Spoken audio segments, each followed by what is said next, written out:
golf is growing at all levels, at the junior level, at the women level, at the male level. Golf is just in a good space.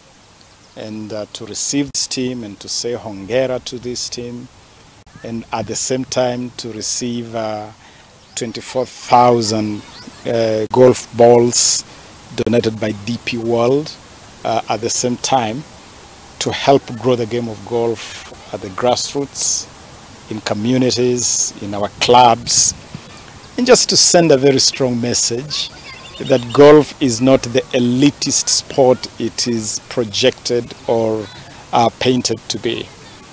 We want golf to be played by everybody. We want golf to be a mass sport.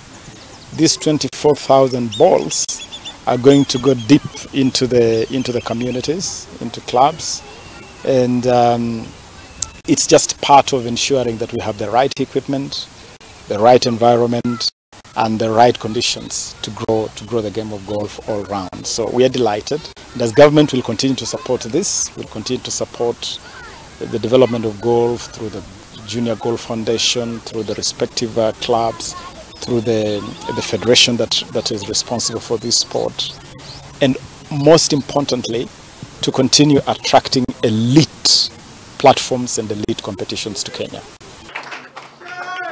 And now we must all smile.